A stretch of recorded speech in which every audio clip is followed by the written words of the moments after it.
See, mercy is about humanizing and dignifying and serving those forced to live on the margins of our society. Justice is about correcting the systems and structures that marginalize them in the first place.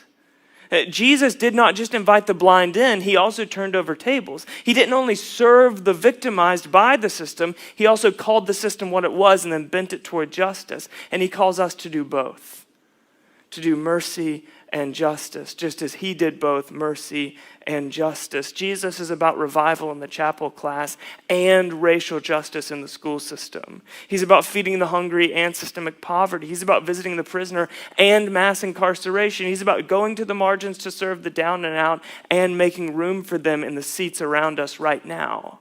Jesus does both, and he calls us to do the same. But what happens when we do one without the other? What happens when we serve the victimized with one hand while benefiting from the system that victimizes them with the other? What happens when the cultural status quo becomes the lens through which we view Jesus, rather than Jesus being the lens through which we interpret the culture and society around us? Kenneth Leach says this is what happens. The church then becomes a resource of the culture and no longer its critic. Theology becomes a servant of the social order. The God of justice is tamed and put at the service of organized injustice. You see, when the church practices mercy without justice, we're treating the symptoms while ignoring the disease. We're caring for the victims of a corrupt system without turning over the tables of the system that put them there in the first place. So listen now to the prophetic words of Amos. I find Eugene Peterson's paraphrase particularly helpful in this passage. I can't stand your religious meetings. I'm fed up with your conferences and conventions. I want nothing to do with your religion projects, your pretentious slogans and goals. I'm sick of your fundraising schemes, your public relations, and your image making. I've had all I can take of your noisy ego music. When was the last time you sang to me? Do you know what I want? I want justice, oceans of it. I want fairness, rivers of it. That's what I want. That's all I want. In the Greco-Roman society where the early church took root, women were powerless and were described as possessions in the legal language of the empire.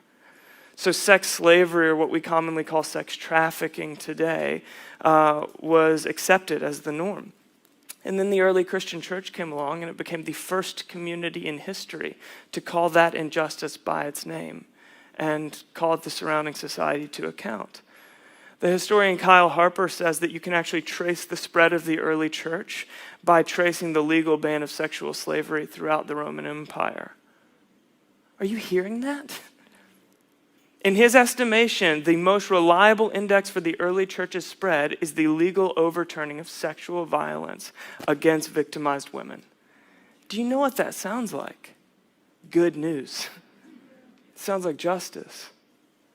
See, justice at the end of the day is a relational work. It's about right relationships with others. It is a setting right of what got thrown off balance in the fall. This is why Dr. Cornel West says love in public is called justice. That's what flipping the tables in the court of the Gentiles was. It was a profound public act of love. Jesus took in the sight, went back home, laid awake all night, burdened for those for whom knowing the Father had all these additional hurdles and obstacles. And so he went back the following morning and cleared the way.